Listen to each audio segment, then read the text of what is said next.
We often revere the Great Pyramid of Giza as the greatest funerary wonder in history, but the truth is, the pharaohs might just have been latecomers with thick skin, claiming a heritage that had already stood tall for thousands of years before their first dynasty was even born.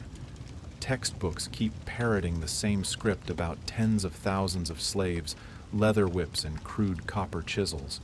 How ridiculous! Can you believe that those men holding copper chisels accidentally carved the value of pi, the golden ratio phi, and even the speed of light into blocks of stone weighing dozens of tons with millimeter precision? Look at the vertical scars on the body of the Sphinx. Those are the traces of torrential rains lasting centuries, the kind of weather this desert hasn't tasted for the past 9,000 years.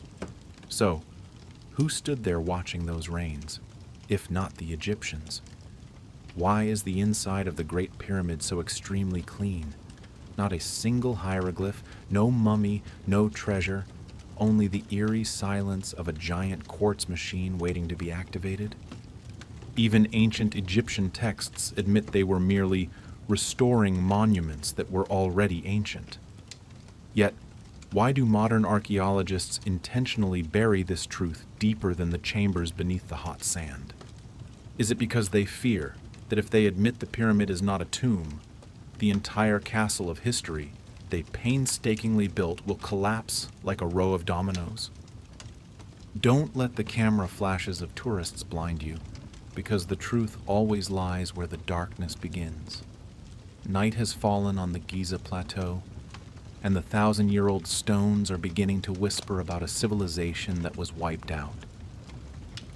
I am Zorro, and welcome to the dark corner of history. Let the evidence speak.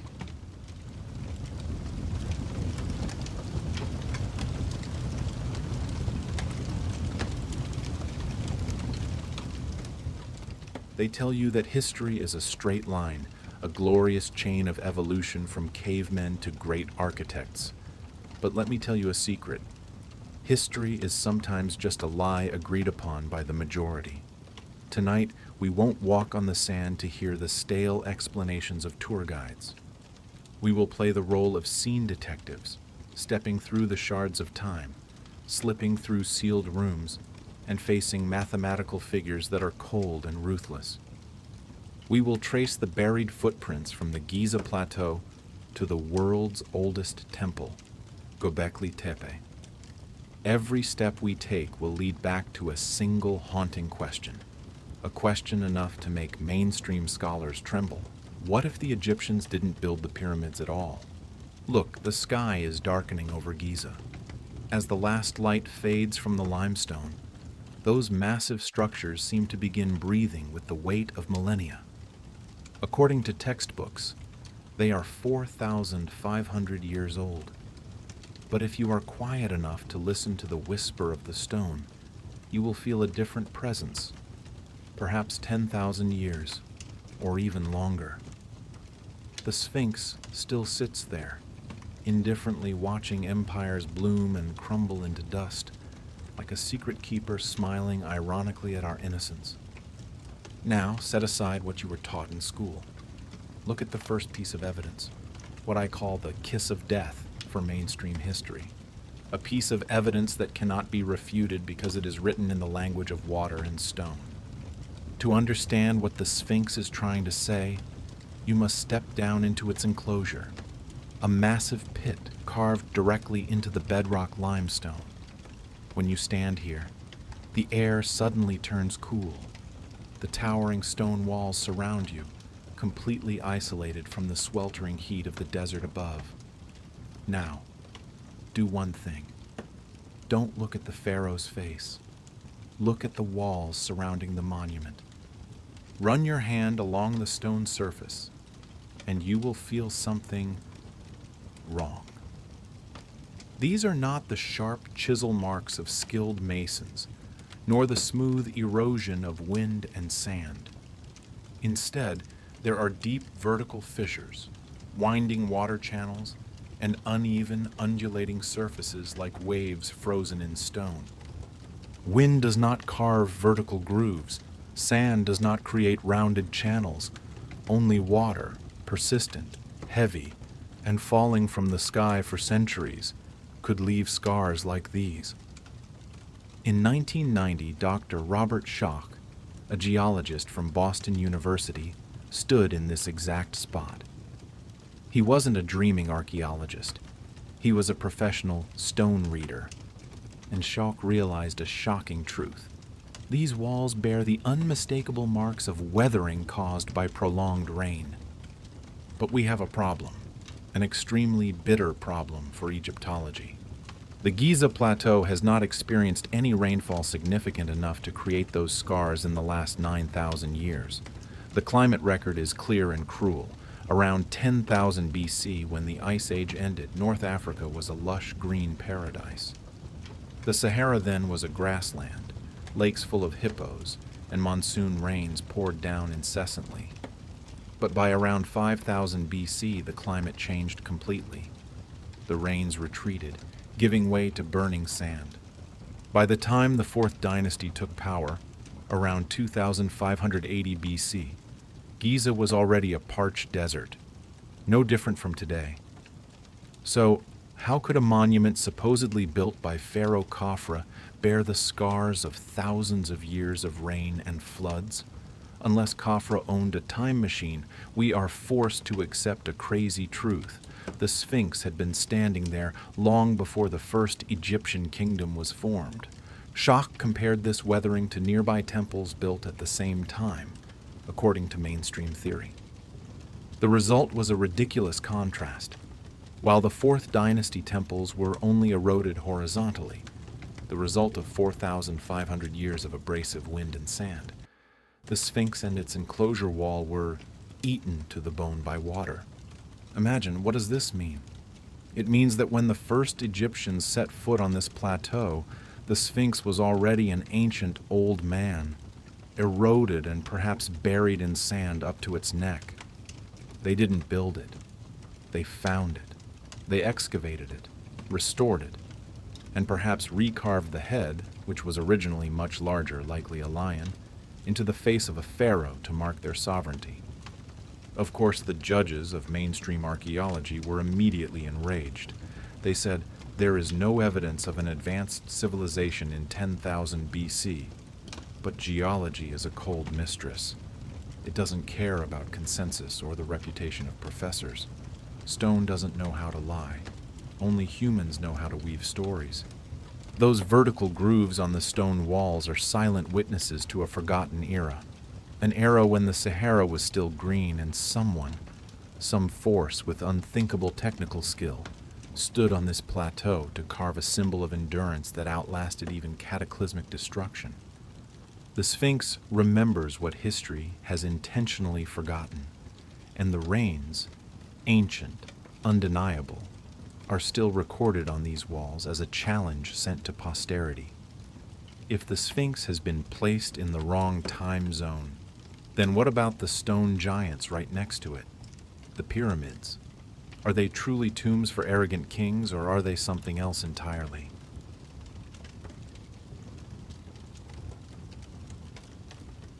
You know, the egos of the Egyptian pharaohs were even larger than the 70-ton granite blocks they transported. They were masters of self-marketing. They recorded everything, from glorious battle victories to how many loaves of bread they offered to the god Amun today. Their temple walls were always packed with praises and winding hieroglyphs to ensure their names would be immortal. But here is the bizarre thing. While they bragged about every pillar at Karnak or every statue at Abu Simbel, when it came to the Great Pyramid and the Sphinx, the greatest structures on the planet, they were suddenly, inexplicably modest. The fact is, the Egyptians themselves never truly claimed they built the Sphinx. Does that sound like a cheap internet conspiracy theory? Not at all. This is recorded on the very stone stelae they left behind. Join me in dusting off the grime of time from a piece of evidence neglected by mainstream archaeology, the inventory stela. Found in the 19th century near the Great Pyramid, This stela dates back to the 26th dynasty.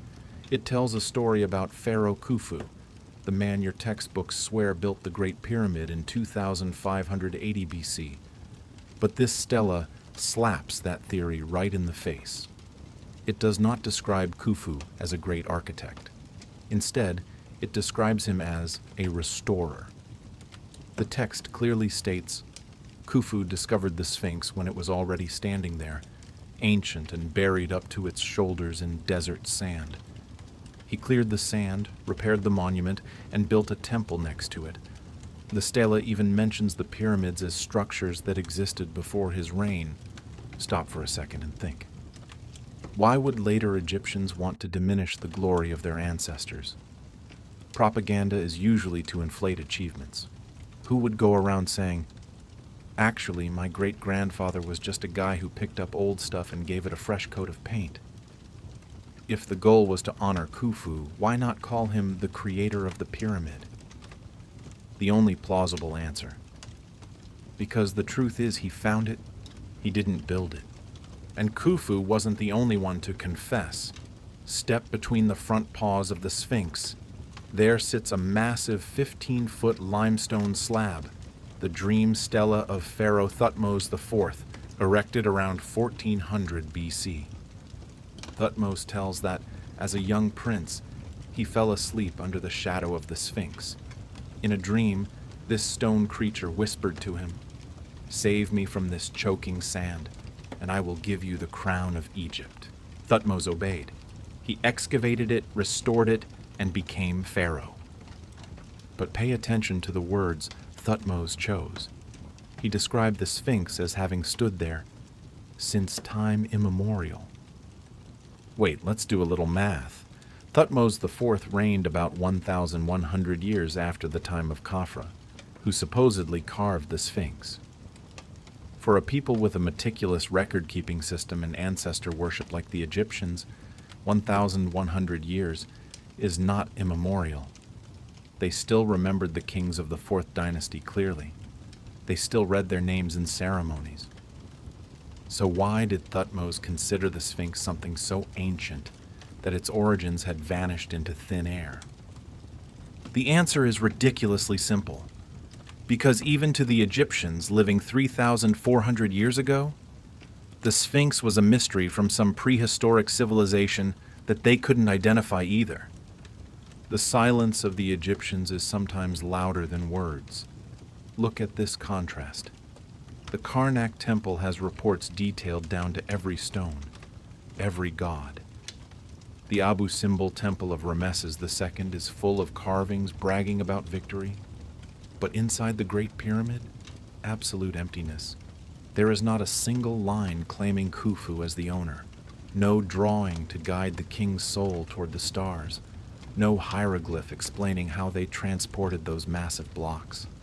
Why would a king spend 20 years and thousands of workers to build a wonder of the world, but forget to sign his name on it? It's like building the most magnificent castle in the world, but not bothering to leave a single card or engraving on the wall. Unless that castle wasn't yours to begin with. We are facing a scenario that historians don't want to admit. The Egyptians were the great caretakers of a legacy they did not create. They encountered these monuments the same way we encounter ruins today, as traces of something much older, built by people whose names were lost in the cataclysms of the past. They restored them. They revered them. They turned them into part of their mythology. They recarved the face of the Sphinx to resemble their pharaoh, which is why the head of the Sphinx looks ridiculously small and disproportionate compared to its massive body. They reused what was left behind. So, if the Egyptians were only heirs, then who were the true owners of these structures? And more importantly, what did they build them for? To answer that, we must leave the bright desert sun and crawl into the belly of the stone beast. We will go deep inside the Great Pyramid, where the silence does not carry the scent of a tomb, but the heartbeat of a machine waiting to be restarted.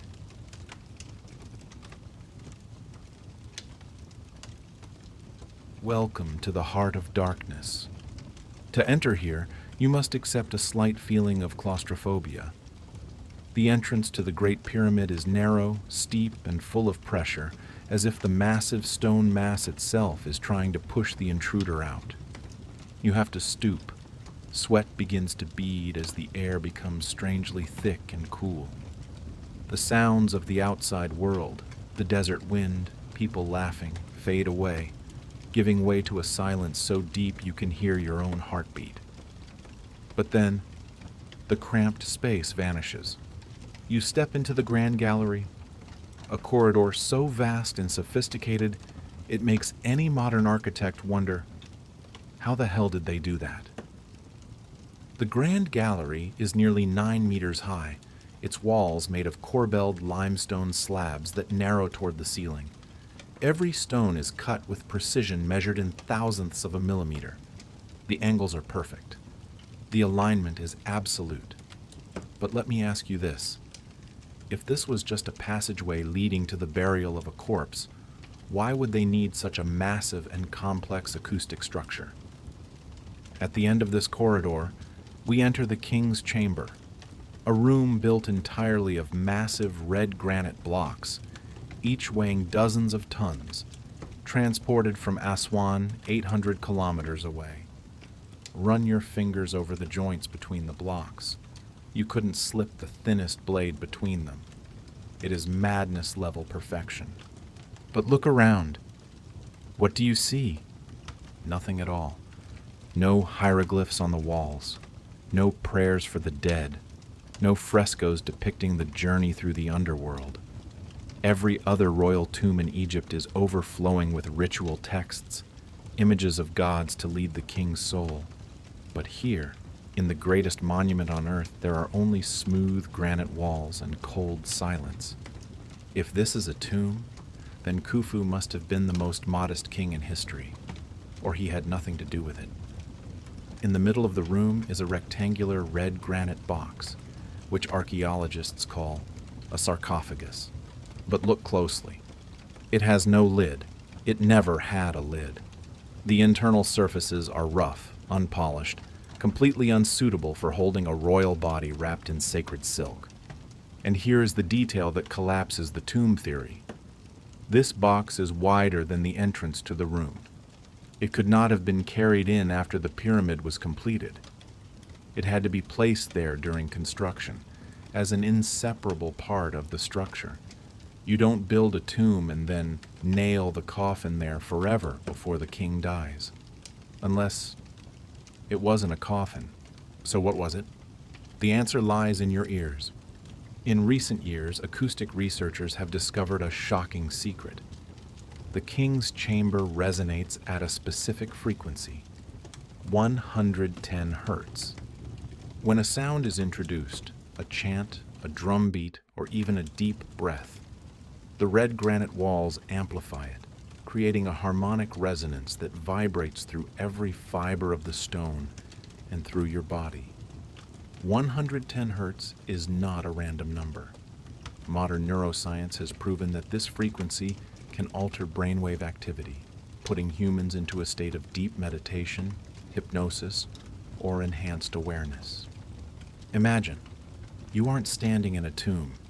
You are standing inside a giant musical instrument, a machine designed to tune human frequency, to connect the mind with something greater. The Grand Gallery with its corbelled walls acts as a sound amplification system, funneling sound waves upward and focusing them into the king's chamber. The strange stone notches along the walkway, dismissed as useless, might actually have held wooden or metal resonators that long ago disappeared. This entire structure functions as an acoustic chamber tuned with astonishing precision. We have been deceived by the name tomb for centuries. When you look at the Great Pyramid through the eyes of an engineer rather than an archaeologist, you see a power plant, an acoustic device, or an astronomical observatory. Everything, from the high quartz content granite, an excellent conductor of electricity and vibration, to the perfect alignment with the constellations, points to a functional purpose, not a funerary one.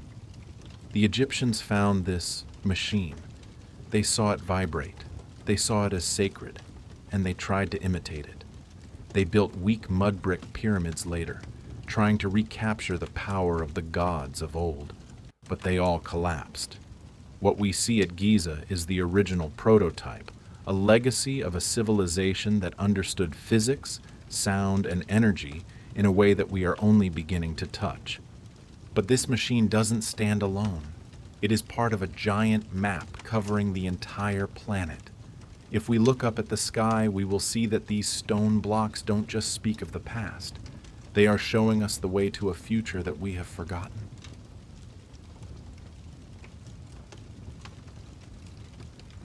Look up. When the night completely swallows the Giza plateau, the stars begin to reveal themselves. And this is when the real game begins. Do you believe in coincidences? Mainstream archaeologists certainly do. They believe that the 3 Giza pyramids lining up almost perfectly with the 3 stars in Orion's belt is just a random accident. They believe that the vents in the king's chamber pointing directly at the stars Sirius and Alpha Draconis were a decorative choice. But I don't, and neither do you, right? If we roll back the wheel of time to 10,500 BC, the exact time that geology says the Sphinx was eroded by water, something miraculous happens. At that moment, the arrangement of the pyramids on the ground perfectly mirrored the position of the constellation Orion in the sky. The Sphinx, facing east, would have looked directly at the constellation Leo rising on the vernal equinox. This is not just architecture. This is a time marker in stone. A message sent from the distant past telling us, we were here at this time, before you had a name in history. And Giza is not alone. In Turkey, we have Göbekli Tepe, a massive temple complex with stone pillars weighing dozens of tons, precisely dated to 12,000 years old. It appeared out of nowhere, at a time when our ancestors were supposed to be mere hunter-gatherers. It proves that a civilization capable of large-scale planning and construction existed when mainstream history hadn't even begun to write its first lines. So, what is the big picture? Imagine a global civilization that understood mathematics, astronomy, and acoustic energy. A terrible event, perhaps the cataclysm at the end of the Ice Age, which every religion and myth in the world mentions, wiped them out. What remained were the massive stone structures, machines designed to endure for tens of thousands of years, containing knowledge encoded in geometry and resonance. The Egyptians didn't build them. They were the survivors, the lucky heirs who found the ashes of a divine empire. They spent thousands of years trying to decode what the gods left behind. They worshipped the Sphinx. They crawled into the pyramid to seek enlightenment, and they carved their names on the walls to feel like they too were part of that greatness. We are not the pinnacle of evolution. We are just a generation suffering from collective amnesia, trying to piece together the fragments of a torn chapter of history. The truth is sometimes very bitter. It shows how small we are before the flow of time. The pyramids still stand there, indifferent to our arguments. They are not tombs. They are witnesses. They are radio stations still broadcasting signals from the past, just waiting for us to be smart enough to tune into the right frequency and listen.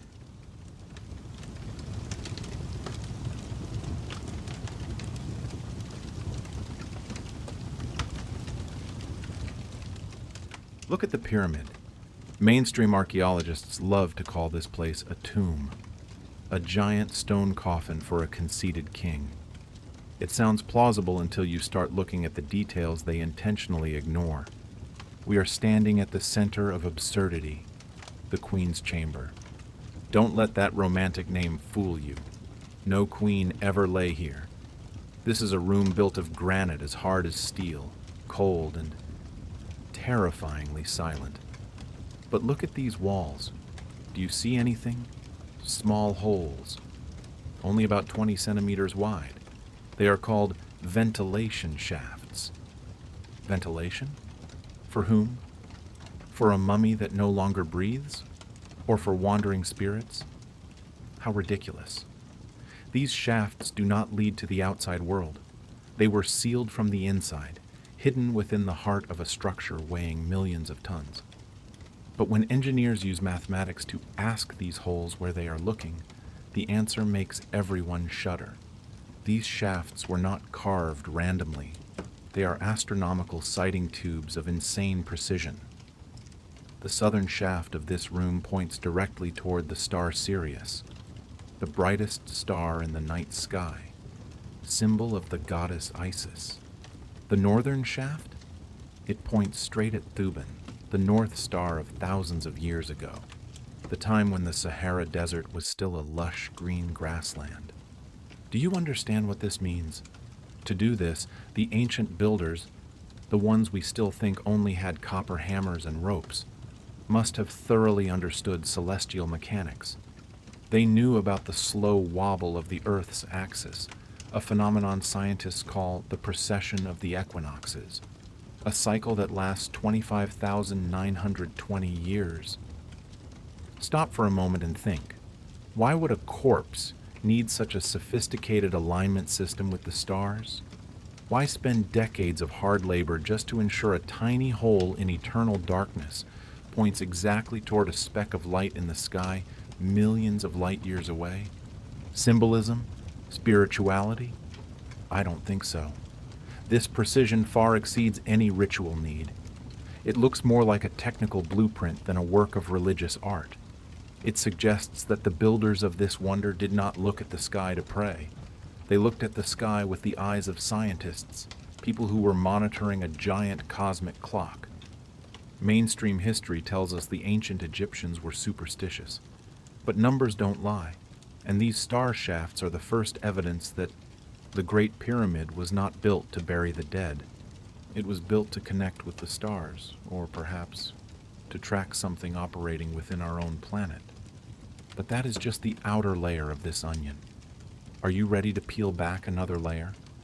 Because beneath that granite lies a secret much more electrically charged.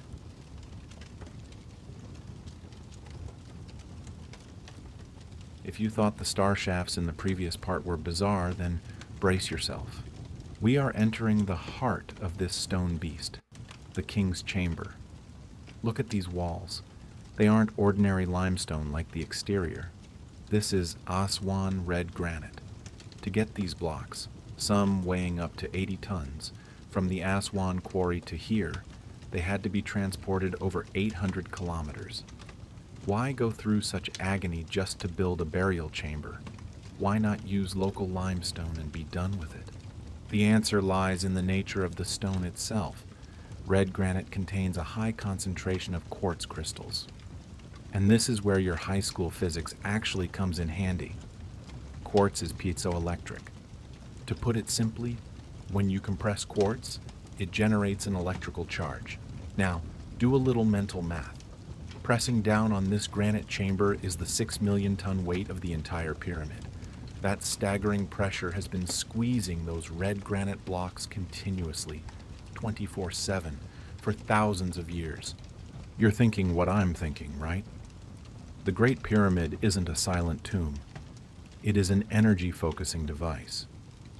Outlier scientists have asked a question that mainstream archaeologists always try to dodge. Was this structure designed to harness the natural forces of the Earth? Look at this combination. First, the chambers were built to achieve perfect acoustic resonance. If you hum at a certain pitch here, the entire room vibrates like a giant bell. Second, the pressure from millions of tons of stone generates weak electrical fields from the quartz. Third, the precise alignment with the stars acts as a receiver for cosmic signals. Suddenly, the tomb for a deceased king hypothesis sounds as naive as a fairy tale for children. You don't build a complex machine requiring millimeter precision and transport materials from halfway across the continent just to store a corpse. The Great Pyramid is more like a power plant than a cemetery. Perhaps not electricity in the sense of the wall socket you use to charge your phone, but a more sophisticated form of energy, acoustics, electromagnetism, or something that interacts directly with the geometry of our planet. But wait, if this is a machine, who wrote the software for it? Who calculated these insane numbers? Because when we start examining the mathematical aspect of the pyramid, you will see that its builders were not just masons. They were masters of the universe, possessing knowledge that surpassed their time by tens of thousands of years.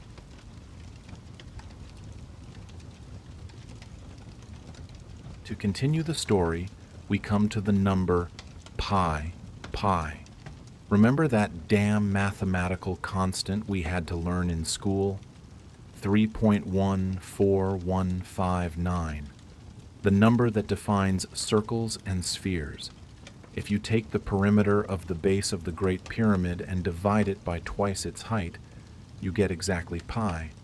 A tomb built based on the fundamental mathematical constant of the universe. Perhaps Pharaoh Khufu was truly a fanatic for geometry, or maybe we are looking at something else entirely. But that's just the appetizer. Get ready for your brain to explode with this main course, the planetary scale. If you take the height of the pyramid and multiply it by 43,200, you get exactly the polar radius of the Earth. If you take the base perimeter and multiply it by that same number, you get the equatorial circumference of our planet. The number 43,200 is not a random figure pulled out of thin air.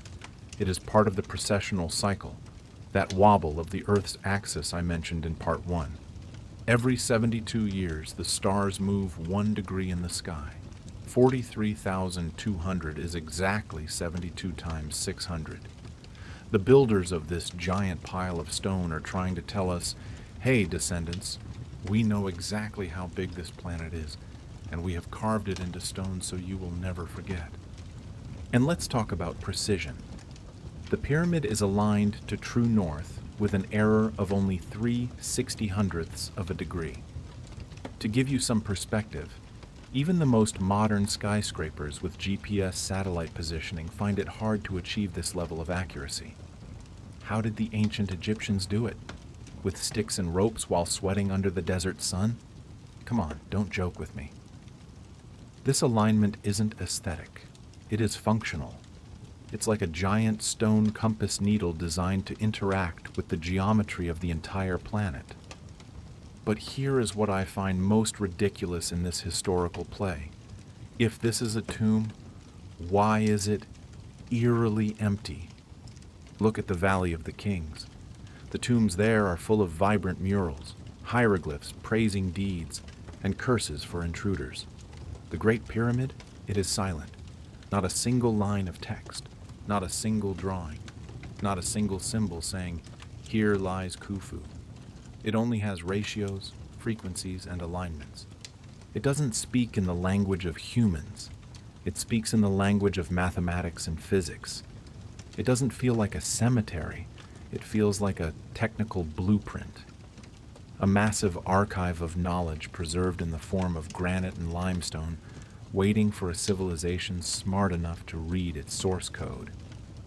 Stepping out of the pyramid, facing the harsh desert sun, you feel a suffocating contradiction. If it isn't a tomb, what is it? What were the builders trying to preserve that required millions of tons of stone to cover up? The silence inside isn't the silence of death. It is the silence of a machine waiting to be reactivated. And perhaps we aren't the only ones who are curious. In 1993, a tiny pathfinder was sent into the darkness, and what it saw made the entire archaeological world hold its breath.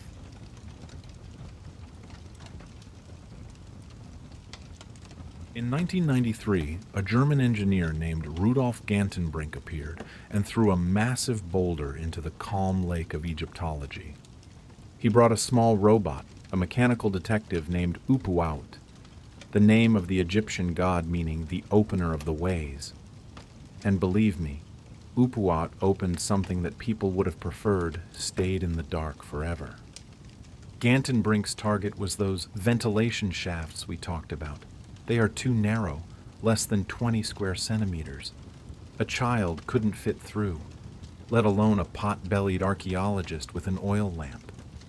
For decades, people just shrugged, "Oh, it's probably a way for the soul to fly away." Souls? If it's for souls, why build it with such elaborate craftsmanship? Upuaut began its journey up the southern shaft of the Queen's Chamber. The camera sent back blurry, shaky images. Smooth, cold limestone walls extending endlessly into the heart of the pyramid. And then, at a depth of 65 meters, the robot stopped. It wasn't stuck, it was blocked. In front of Upuaut was a limestone door. Look closely. This isn't a fallen chunk of rock. It is a polished door, perfectly fitted into the shaft walls. And most astonishing of all, it has 2 copper pins, or handles, protruding defiantly. Why? Why place a door with handles inside a passageway that no human could ever set foot in? To stop whom? Or to keep something inside? The world exploded at this discovery. But this is when the dark history truly begins. Instead of being excited to explore further, the Egyptian authorities and the mainstream archaeological community suddenly went silent. Exploration requests were delayed. Bureaucratic regulations were erected like fortress walls. It took nearly 10 years, you didn't mishear that, 10 whole years, before the world was allowed to see what was behind that door. In 2002, led by Dr. Zahi Hawass, an expedition was broadcast live to millions. The world held its breath as a small drill pierced Gantenbrink's limestone door. A fiber optic camera was pushed into that black hole. Everyone expected to see gold, hieroglyphs, or at least an answer. And do you know what they saw? A second door. Just inches behind the first door, another limestone block appeared, cold and mysterious. The broadcast ended abruptly in shock. The investigation was closed immediately. No other expeditions have been permitted since. That second door still sits there silent in the darkness for over 20 years. Why did they stop? Why, when technology is modern enough to pull back the curtain, did human hands slam it shut? If the Great Pyramid is a tomb, why is there a need for layers of sealed doors inside a tiny pipe? If it is a machine, could those doors be tuning components, valves separating energy flows that we don't yet understand? Or are we standing before an archive of knowledge, a time capsule designed to be opened only when humanity reaches a certain level of consciousness?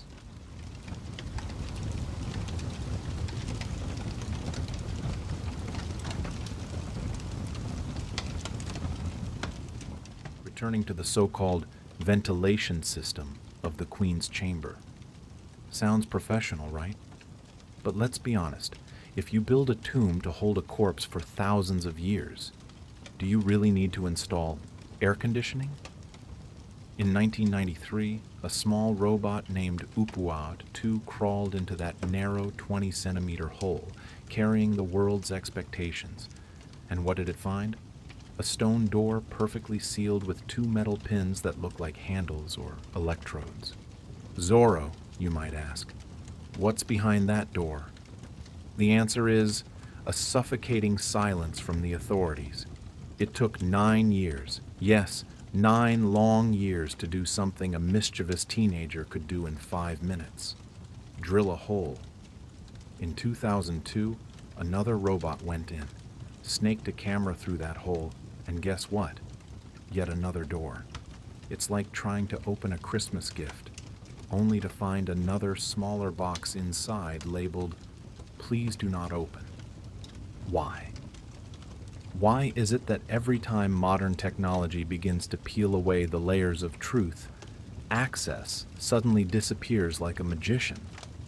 Modern radar scans and muography have detected massive voids inside the pyramid.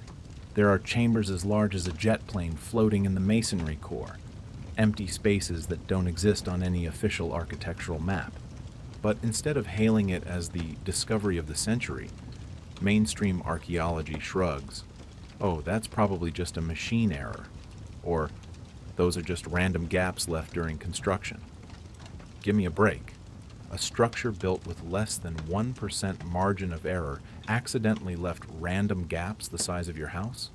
That's like buying an iPhone and having Apple tell you the extra components inside are just because they accidentally left them there. And if you think the secrets inside the pyramid are crazy enough, join me on a trip underground. Right beneath the Giza plateau, where dust and history intertwine, exists something called the Osiris Shaft. In 1999, the tycoon of Egyptian archaeology, Zahi Hawass, announced its discovery. Imagine a vertical well 30 meters deep, plunging through bedrock as hard as diamond. It has 3 levels. Level 1, nothing. Level 2, a few wall niches. But level 3 is where the historian's nightmare begins. At that depth, below the water table, is a completely flooded chamber. Amidst the cold, pitch-black water is a massive granite sarcophagus. Getting that stone block, weighing dozens of tons down to this depth, in a narrow and flooded space, is a challenge that even modern construction engineers with hydraulic machinery would shake their heads at. So what do the experts say about it? The answer: it is a symbolic tomb for the god Osiris. What a wonderful answer to shut down all curiosity. It's like finding a particle accelerator in your basement and your mother saying, "Oh, that's just a decorative storage cabinet, dear." Carbon dating of wood fragments found inside suggests an even more terrifying truth. It could be thousands of years older than the 4th dynasty.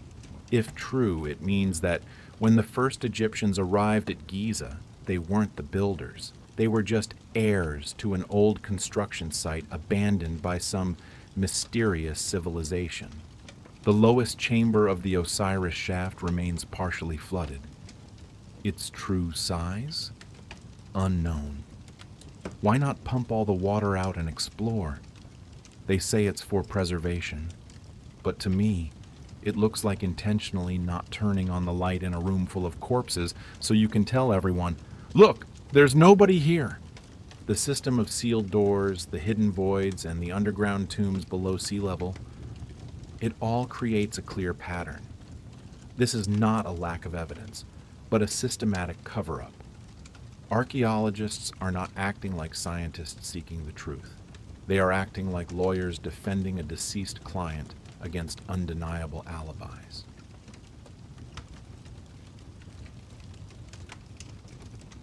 We have talked about stone doors. We have talked about the flooded sarcophagus deep underground. But now, let's step out into the sunlight, where the Sphinx is staring into the void with a mysterious smile. What do you see there? A masterpiece of sculpture? Or a giant lid for a forgotten treasury of knowledge?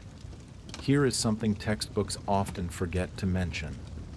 Carbon dating results from organic materials in the Osiris shaft show it could be thousands of years older than the 4th dynasty.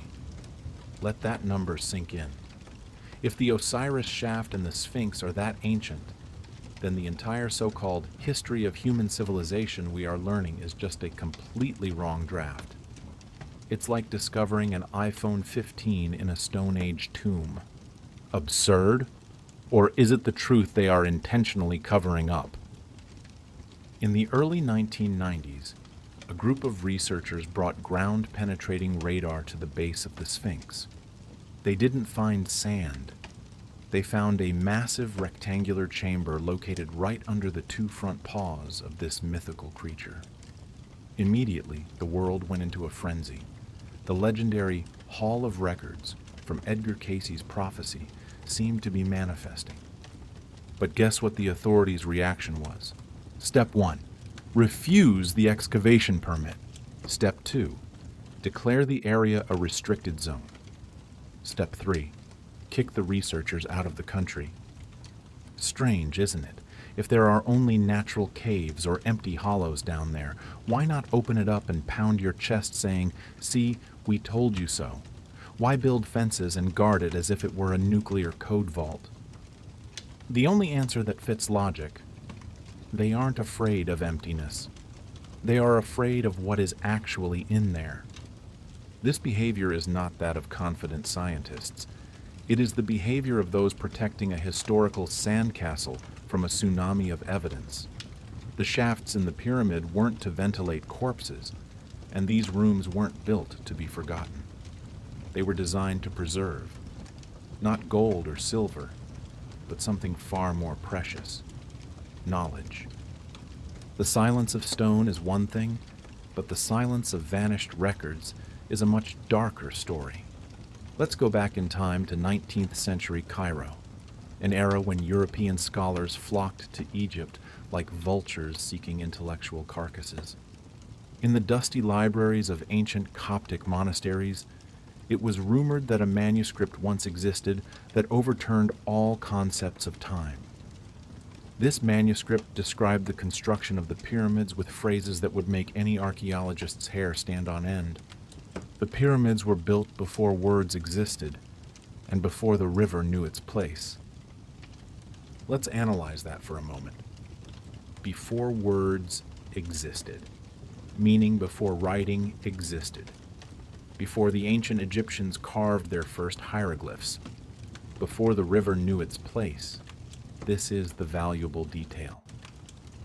Modern geologists confirm that the Nile changed its course significantly around 10,000 to 12,000 years ago, ending the African humid period. If this manuscript is correct, then the pyramids have stood there since the period when the Sahara was still a lush green forest, thousands of years before the first pharaoh was born. And here is the most dramatic part. Where is that manuscript now?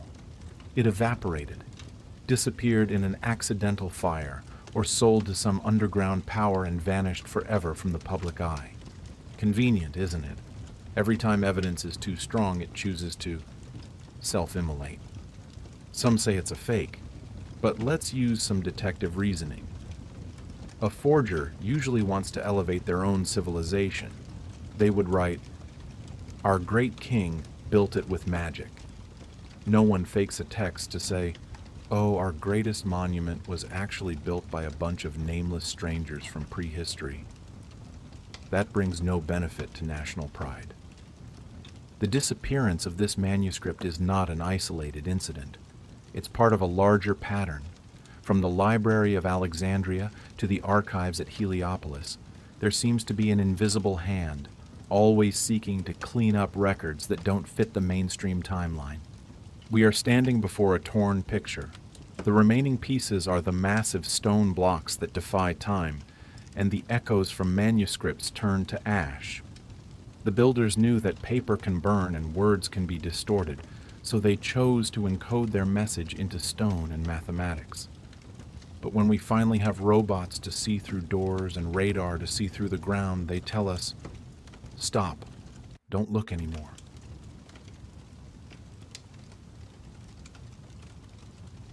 Stone can endure for millennia, but human memory is as fragile as a breath in the middle of a winter night. You know, history is often written by the winners, but in Egypt's case, it seems to be protected by the most dedicated cleaners. If the pyramid builders truly left behind instructions, written testimonies of their origins, then where are they? Or rather, who made them disappear? Join me in returning to 19th century Cairo, a chaotic era where European collectors scavenged every corner like hyenas searching for the skeletal remains of the past.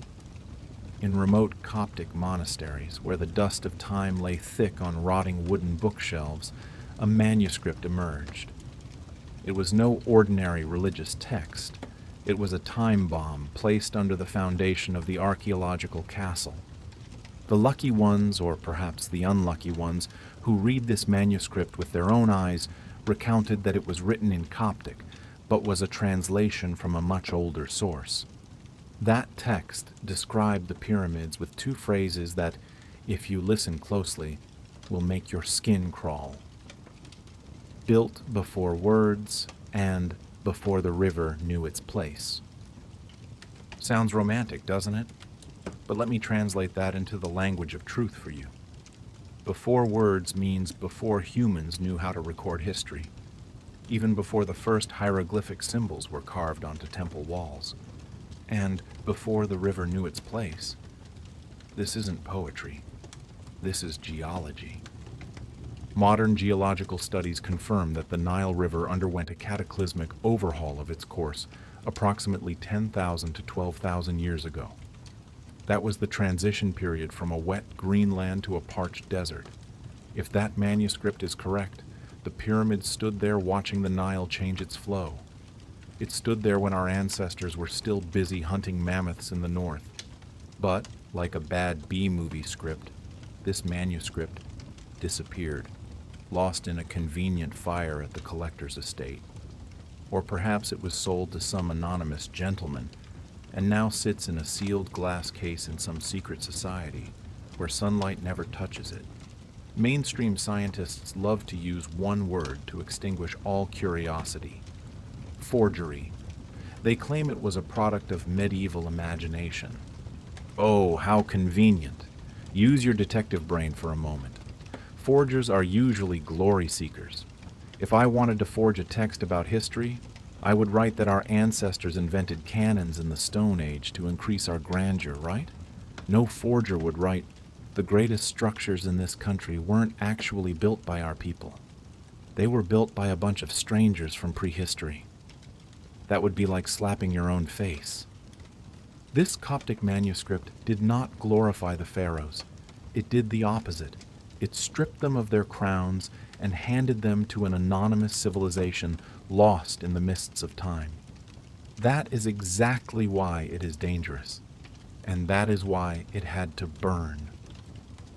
The disappearance of this manuscript was not a single stroke of bad luck. It was part of a larger plan. I call it the memory purge. Remember the Library of Alexandria, the greatest treasury of knowledge in the ancient world, containing records of Egypt from the beginning. It burned, not once, but many times. Remember the Temple of Heliopolis, the place that kept the knowledge of the first dynasties. Its archives were systematically dispersed and destroyed. What is the pattern here? Records that challenge the standard timeline are always incinerated, lost, or dismissed as myth. Meanwhile, texts that reinforce the story that the pyramid is a tomb for the pharaoh are printed by the millions in textbooks. We live in a world where history is trimmed to fit into a tiny box that experts have created.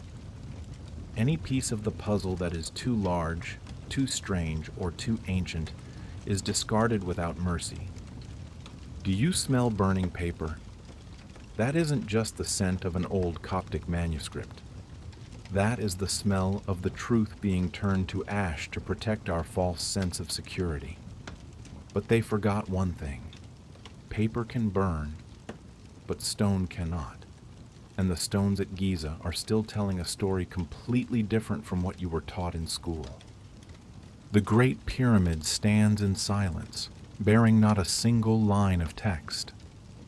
The Sphinx is full of rainwater scars from an era when the desert was still a jungle. The sealed doors are still waiting underground. Memory may be fragile, but truth is as hard as granite. The builders knew this. They knew that words would be distorted, and scrolls would be burned. Therefore, they chose to encode their message into geometry, into the stars, and into stones weighing hundreds of tons. They are waiting for us, not for us to read lost pages, but for us to read the very blocks of stone that stand firm.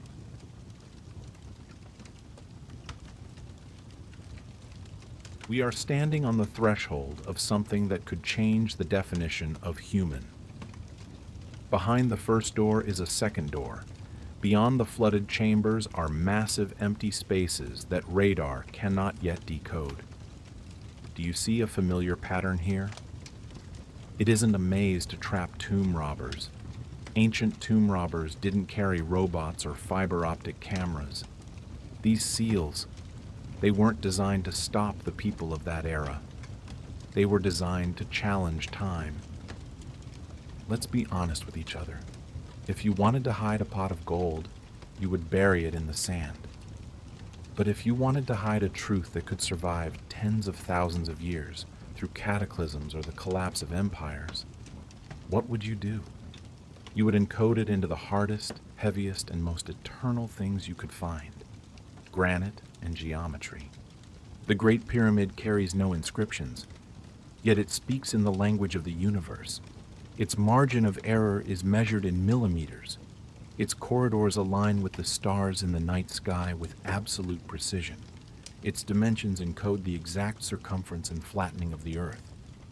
They say it's a coincidence. Oh, I'd love to have a coincidence that helps me build a chicken coop that automatically aligns with the Earth's magnetic field. Don't be fooled. Every detail at Giza suggests a ruthless intentionality. The builders didn't do this out of devotion to a king. They did this to preserve something far more precious: information. Consider the hypothesis that mainstream archaeology always refuses to consider: a civilization that knew it was facing a global catastrophe, perhaps a pole shift, an asteroid, or a sudden ice age. They knew that books would rot, languages would change, and memories would fade. So, they chose stone. They turned knowledge into mathematics and science into architecture. They built Hall of Records under the Sphinx's paws and deep underground to protect evidence of their existence, waiting for a future generation smart enough to find them and technologically advanced enough to open them. But this is where my deep-seated skepticism speaks up. We are in the 21st century. We have robots, lasers, and muography scans that can see through everything. So why, every time we touch a door handle, is access denied? What do you think? Is it because they fear we'll find an empty room? Or do they fear we'll find something that turns the entire careers, degrees, and power of modern archaeological gods into scrap paper? If what lies beneath the Sphinx isn't sand, but a technical machine or star maps from 12,000 years ago, who will be brave enough to apologize for teaching humanity the wrong history for the past 2 centuries? The silence surrounding the anomalies beneath the king's chamber or the sealed corridors is not a lack of evidence. It is a deliberate effort to control the narrative. They keep the door closed because they know that once it opens, the old world will collapse. The Great Pyramid still stands there, as silent as a giant hard drive of stone waiting for the access code. The Coptic manuscript may have been burned, but the planets still rotate, and the stars still shine exactly on the positions the ancients intended. The doors were created to be found, but only by those capable of understanding what lies behind them. We have the robots, we have the mathematical knowledge, but perhaps what we lack is the courage to face a truth that is too vast. Our memories are fragile, but stone is loyal. The builders chose silence so their voices could resonate further. The manuscript is lost, but the pyramid is still whispering. We are older than what you know, older than history, older than words themselves. The final question isn't what is down there. The question is, when the final door opens, are you ready to know who you really are?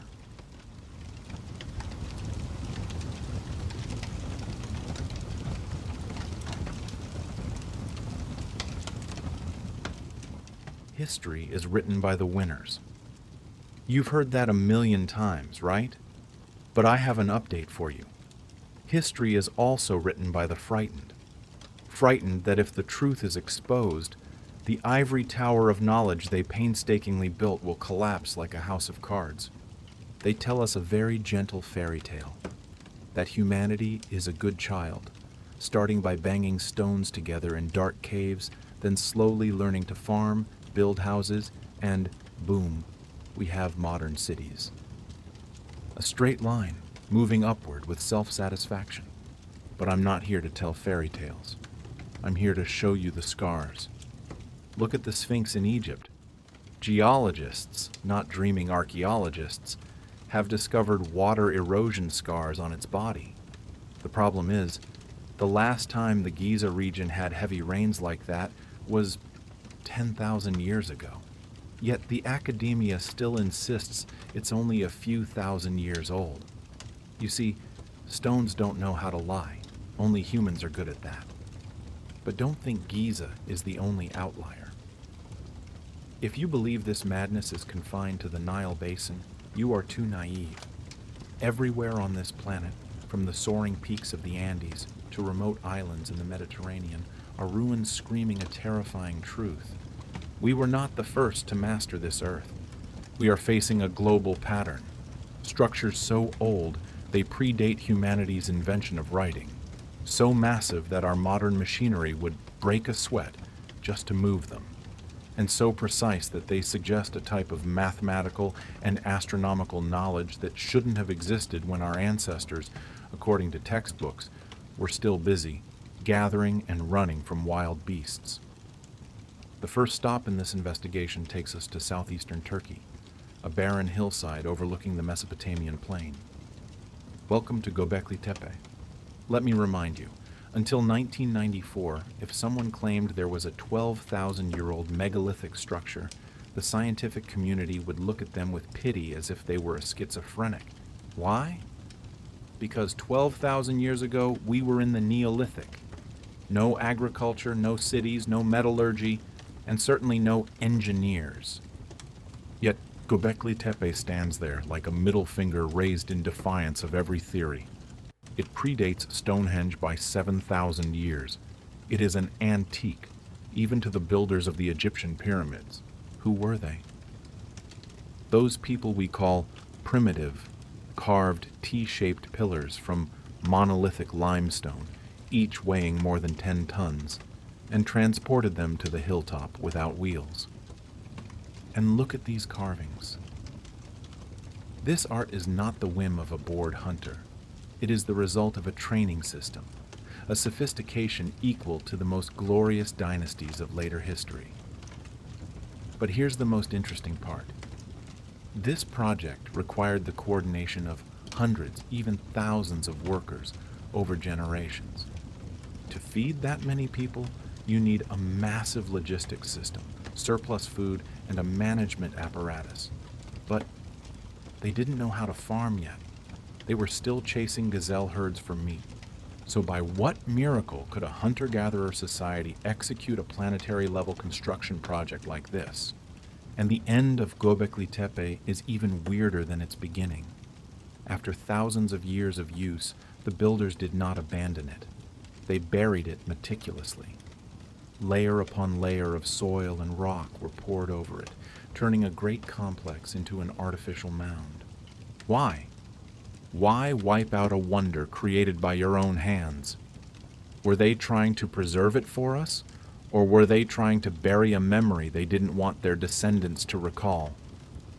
If Göbekli Tepe could exist 12,000 years ago, then our evolutionary story is not a straight lineup.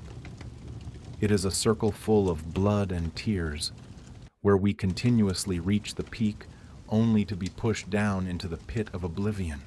But don't stop yet. 10 tons in Turkey is just a toy. Let me take you to Lebanon, where we will see stone blocks weighing as much as a fleet of warships, lifted into the air as if they were just Lego pieces.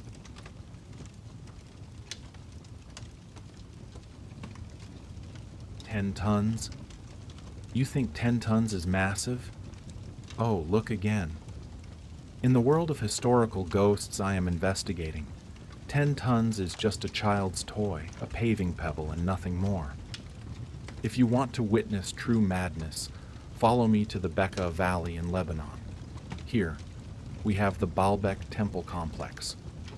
The Romans built magnificent temples here to worship Jupiter, Bacchus, and Venus. They were very proud of it. And they had the right to be, as Roman engineering was the pinnacle of that time. But there's a small problem. A problem weighing about a few thousand tons. Beneath those flashy Roman pillars is a foundation that even the Romans didn't understand. They simply borrowed it. Look closely at them. This is the trilithon. 3 exquisitely crafted limestone blocks, each weighing between 800 and 1,000 tons. Let me do a little math for you to visualize. One of these blocks weighs as much as 3 fully loaded Boeing 747 aircraft, and there are 3 such blocks sitting side by side, so flush that you couldn't fit a single electricity bill between the cracks. And here is the most dramatic part. They aren't lying on the ground. They were lifted and placed precisely at a height of 6 meters above the ground. Our modern engineers with the most powerful hydraulic cranes usually break a sweat when lifting a 200-ton object. Yet at Baalbek, someone hoisted 1,000 tons into the air and placed them into position with a margin of error measured in millimeters. Thousands of years ago. No diesel engines, no reinforced steel. Mainstream historians will tell you, oh, the Romans did that with pulleys and slaves. Really? I have a question for those gentlemen. Romans were people who loved to brag. They left records of everything, from how they built aqueducts and roads to how many coins they spent to build the Colosseum. But absolutely there is not a single line of text, not a single drawing recording that they moved these trilithon blocks. Why? Simple, because they didn't do it. They found them there, already in the ground as the ruins of a massive prehistoric civilization, and they just built their temple on top to leech off some of the divine prestige. But the story doesn't end there. Look at the nearby quarry. This is the stone of the pregnant woman. It weighs an estimated 1,200 tons. It is still attached to the bedrock at an angle, left partially carved before stopping. Why did they stop? A cataclysm, an ancient nuclear war, or did those giants suddenly realize they forgot to turn off the stove at home? The cut on that rock is still fresh, as if the workers left just 10 minutes ago. What technology were they using to cut limestone like butter? And most importantly, where were they planning to take this 1,200-ton stone when even 21st century technology would struggle with that weight? We are looking at the traces of a lost power, a system of knowledge where gravity seems like a suggestion rather than an immutable law. Baalbek is ironclad evidence that our history has a pitch-black void, a void where those possessing the power of the gods walked this earth, built the unbuildable, and then vanished without a trace, except for the stones too large for time to erase. But if you think muscle is enough to challenge history, you are dead wrong. Brutal strength in Lebanon is only one side of the coin. Now, fasten your seatbelts. We are flying halfway around the world, up to the very peak of the Andes Mountains in Bolivia. There is a place where precision is even more terrifying than size, a place where stone wasn't just moved, it was crafted as if by future laser machines. Welcome to Pumapunku, a place where your logic will be shredded into pieces. Are you ready to see the LEGO blocks of the gods?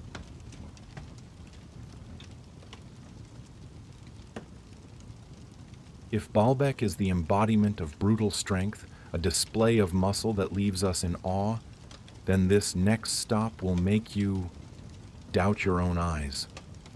Forget the 1,000-ton stones. This time, we're talking about something even more terrifying, precision to an absurd degree. Welcome to Pumapunku, located high up in the Andes of Bolivia. At an altitude of nearly 4,000 meters above sea level, the air is so thin you'll feel dizzy. But believe me, what truly makes you lightheaded isn't the lack of oxygen. It's the blocks of stone lying scattered about. Look at these blocks. They weren't built with mud or fired bricks. They are made of andesite and diorite. Do you know what they are? They are the second hardest stones in the world, behind only diamonds. To cut them, you need diamond-tipped saws or high-pressure water-cutting technology. Yet, according to our distinguished experts, the ancient Tiwanaku people crafted them with what? With copper chisels and river stones. Let's be honest. Can you use a plastic spoon to peel a coconut?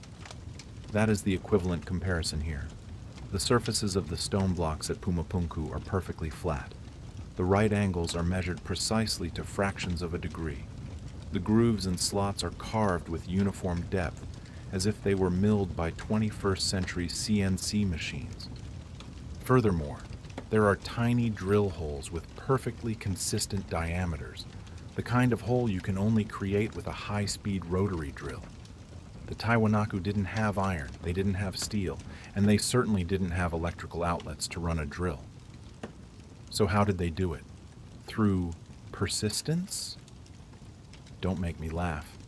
Persistence might help you wear down a stone, but it cannot help you create interlocking joints like Lego pieces, flush enough that they need not a single drop of mortar yet still stand firm through thousands of years of earthquakes. When modern stonemasons try to recreate these cuts using Bronze Age tools, the results are pathetic. The angles are off, the surfaces are uneven, and their egos are severely bruised. Clearly, there is a missing piece in this historical puzzle. Either we have vastly underestimated our ancestors, or a technology we dare not admit existed once was here, and then vanished into thin air. But Pumapunku is only a visual challenge. Let me take you elsewhere, where the challenge lies in your hearing. We fly back to the Mediterranean, to the island of Malta, to descend to the depths of the hypogeum. This is an underground temple, carved directly into the limestone bedrock 5,000 years ago. 3 levels go deep into the earth with twisting passages like a labyrinth of ghosts. But the real mystery isn't in the stone blocks. It's in a small room called the Oracle Room. Listen closely to this sound. This room resonates at a frequency of 110 hertz. That is not a random number. Do you know where else possesses this frequency?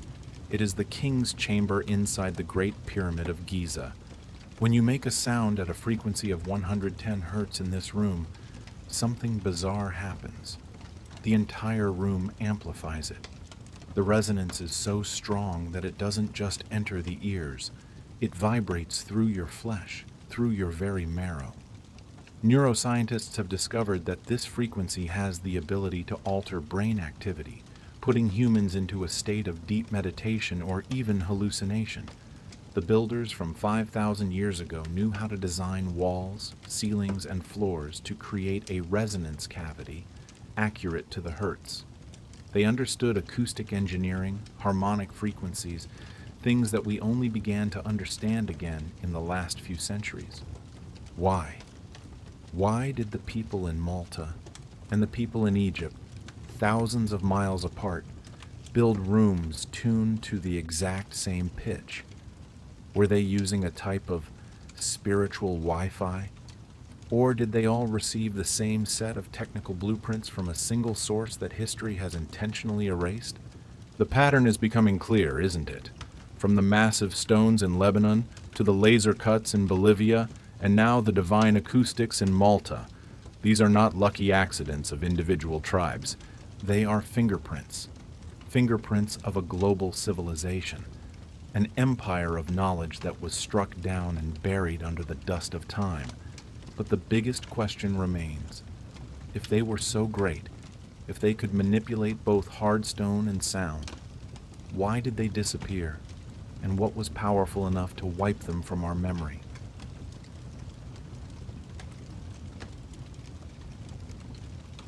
You see, we have just taken a journey around the world, from the hillsides of Turkey to the peaks of Bolivia.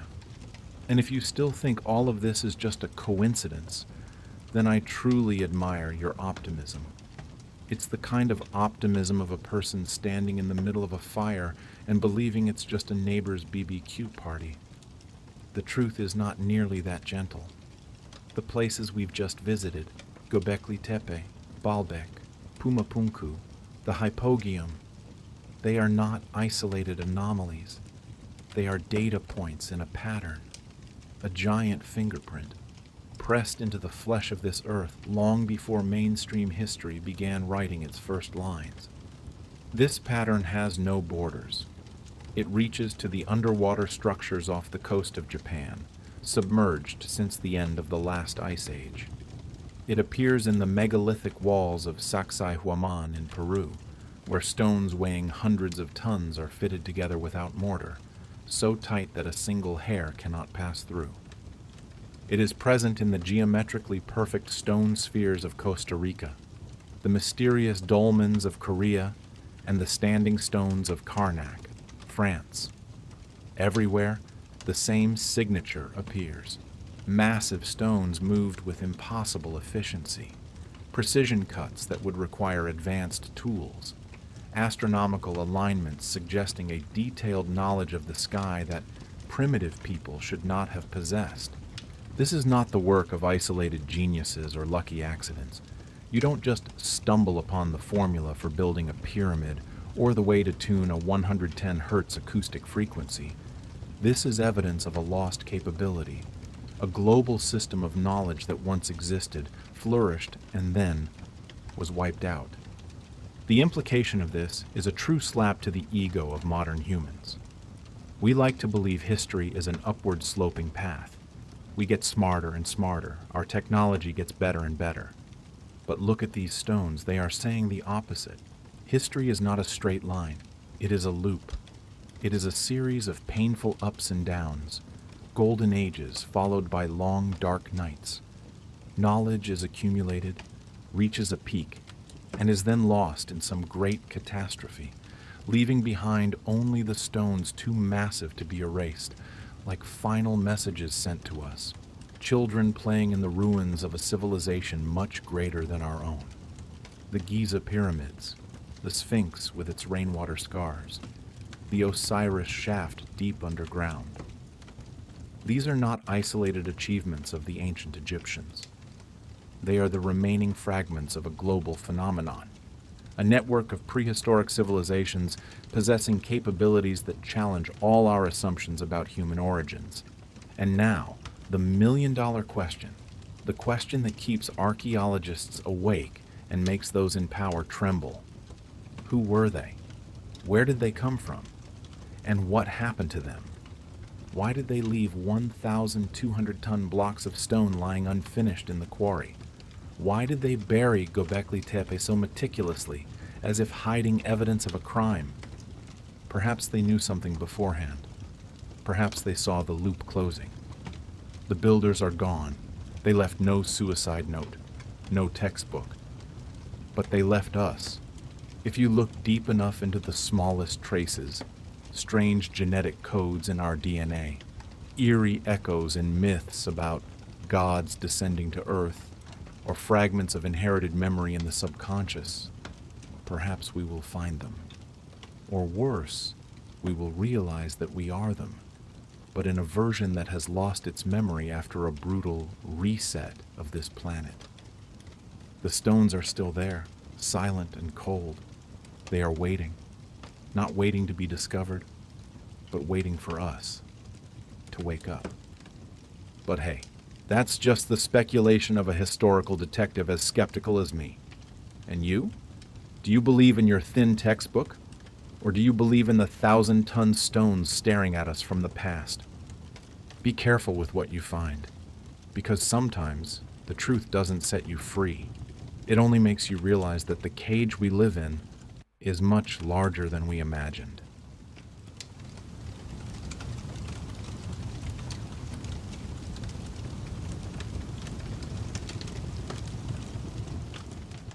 For decades, the silence of the ground was the only answer. The stones were mute, and the skeletal remains were missing. The scientific community mocked. No bones means no people. No people means no advanced civilization. Just primitive people who happened to pick up stone chisels and performed miracles. What a convenient explanation. But I have bad news for those who like convenience. Over the past 20 years, a new detective has appeared in the history market. It doesn't need a shovel, it doesn't need a brush, and it doesn't care if your bones turned to dust 10,000 years ago. Welcome to the world of archaeogenetics. This is when the story gets interesting, and a bit darker. Scientists began to realize that while cities can be swallowed by dust and tools can erode into sand, One thing still flows silently through the millennia: DNA. And inside those double helices, they found things that shouldn't exist. They call them ghost populations. Imagine you are checking a family ledger. You see the DNA of the father, the mother, the grandparents. But then, you discover a strange genetic code, an uninvited guest that accounts for a large percentage but doesn't match anyone in the known genealogy. That is a ghost. They were there, they loved, they bore children, they passed on their bloodline, and then they vanished completely from the fossil record. In 2016, the first giant ghost was named Basal Eurasians. Who were these people? I'll tell you who they were not first. They were not Neanderthals, they were not European hunter-gatherers, and they were not East Asians. They were a branch that split from the main line of humanity right after leaving Africa, so early that they were completely clean of Neanderthal DNA, something nearly all of us carry today. They existed in the Near East, flourished, and contributed their genome to the first farmers of humanity. But how ridiculous. We have never found a single piece of their bone. We don't know what they called each other, which gods they worshipped, or what they built under the prehistoric sun. But their genes are still there, lurking in the veins of people walking the streets of Cairo or Jerusalem today. And listen to this. Basal Eurasians are not the only ghosts haunting our history. In Africa, there are at least 4 unnamed extinct human lineages.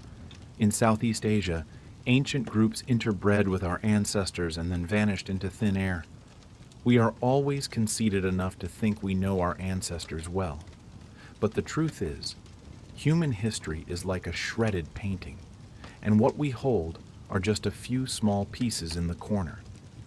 These ghost populations are ironclad evidence. There are massive gaps in the timeline where mysterious peoples lived, built, and perhaps possessed knowledge that we are only beginning to dream of. So if they left DNA, did they leave anything else? Something larger, more durable than human bone. Let's look toward North Africa, where the Sahara Desert is hiding an even more chilling secret.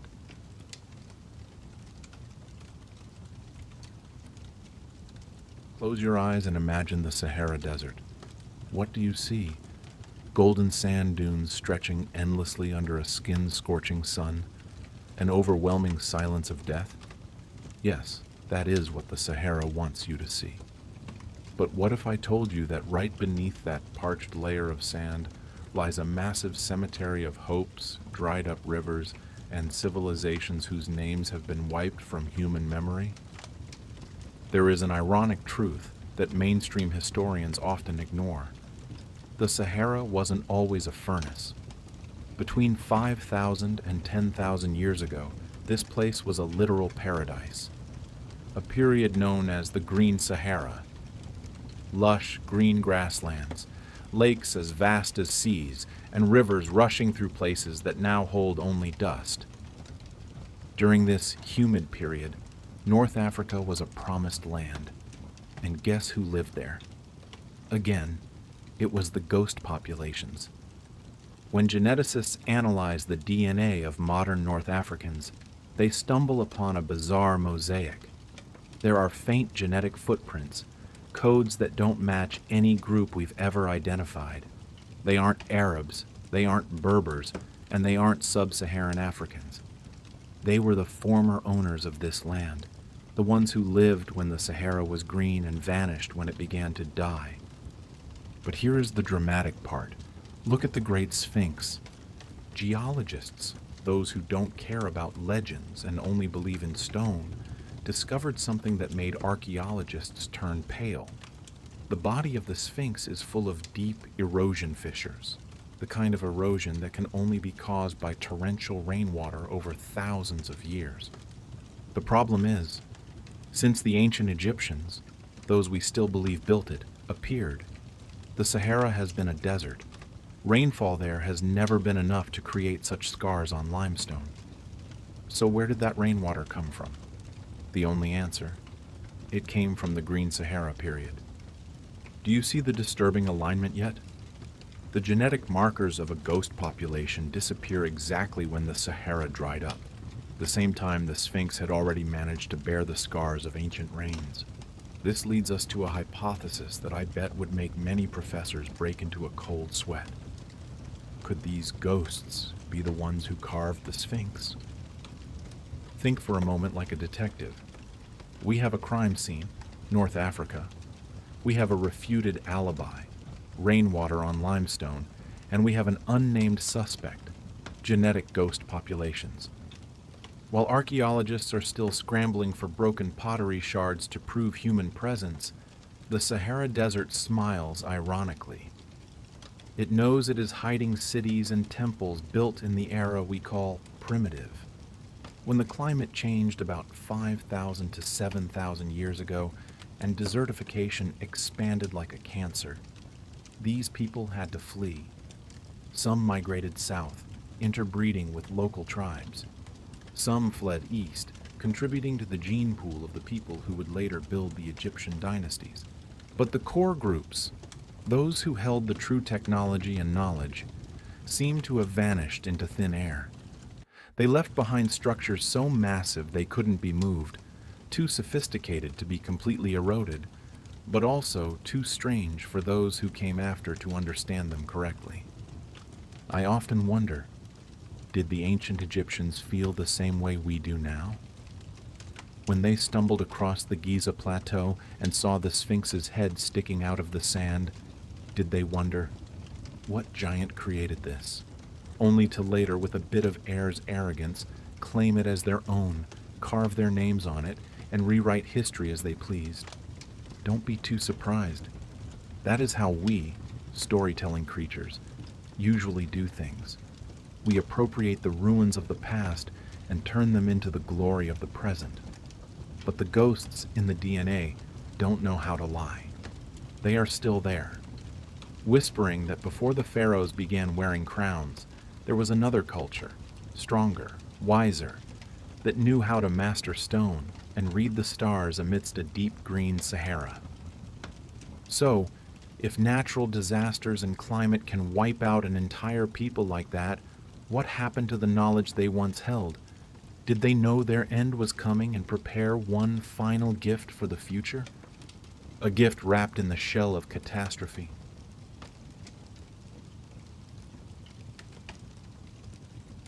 Let's turn back the clock to about 12,900 years ago. The world was warming up, the Ice Age was receding, and the ghost populations I just mentioned were likely enjoying their golden age. Then, boom. In less than a century, maybe just a few decades, everything collapsed. Global temperatures plummeted suddenly. Glaciers returned with unprecedented ferocity, and ecosystems disintegrated. Why? There is a hypothesis that causes fierce debate in academia, but explains all this madness. Cosmic impact. Fragments of a giant comet struck the Earth, concentrated primarily on the North American ice sheet. Imagine thousands of nuclear bombs exploding at once, widespread wildfires, dust blocking out the sun, and tsunamis as tall as 50-story buildings wiping out coastlines. If you were an advanced civilization at that time, what would you do?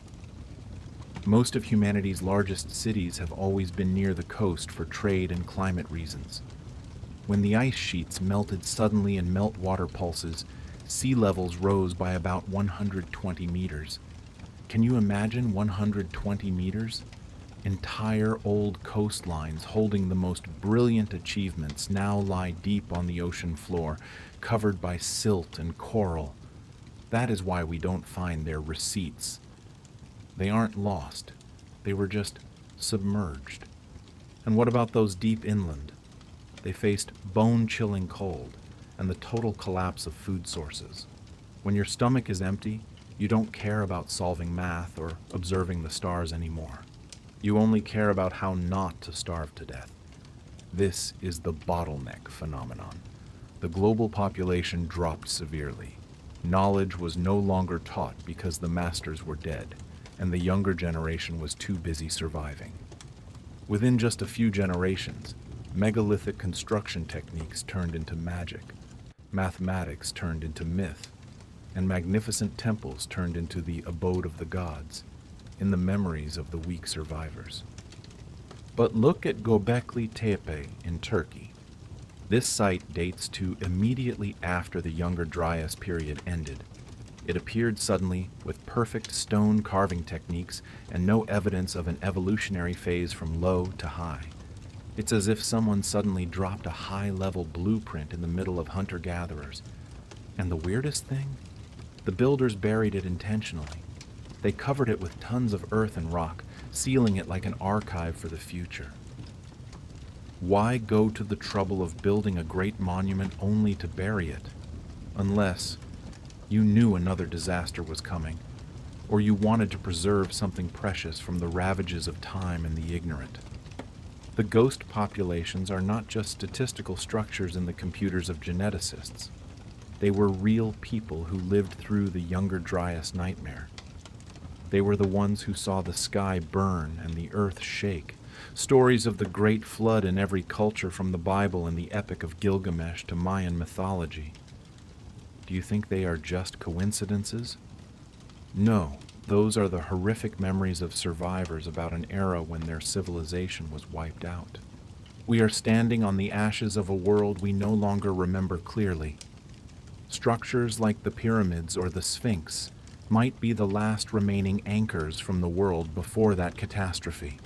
They were too massive to be swept away by floods, too solid to be completely eroded by time. But what if their purpose wasn't just to survive? What if they were designed as a special type of language, a message sent through time to amnesiacs like us? Are you ready to read this 1,000-year-old message in a bottle?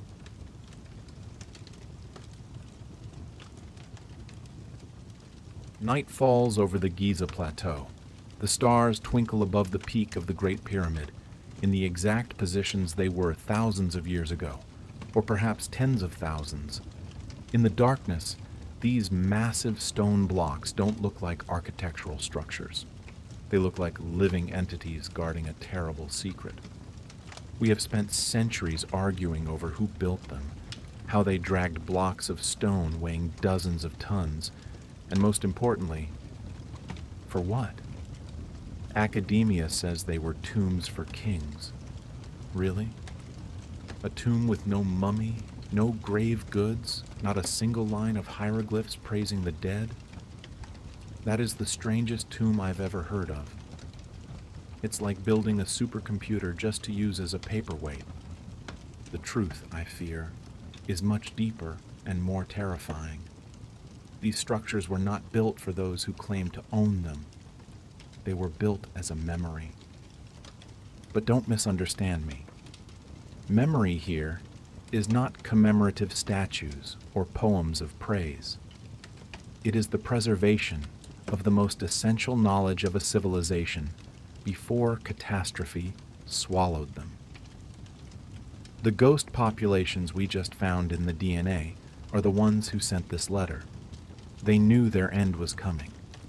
They saw the climate change, they saw the stars signaling collapse, and they understood a bitter truth. Language is fragile. Books will rot. Papyrus will turn to dust. Language will evolve to the point of being unreadable. In a few millennia, even the most sophisticated writing systems become meaningless drawings. But there is one language that never changes, whether on Earth or at the edge of the galaxy: mathematics and astronomy.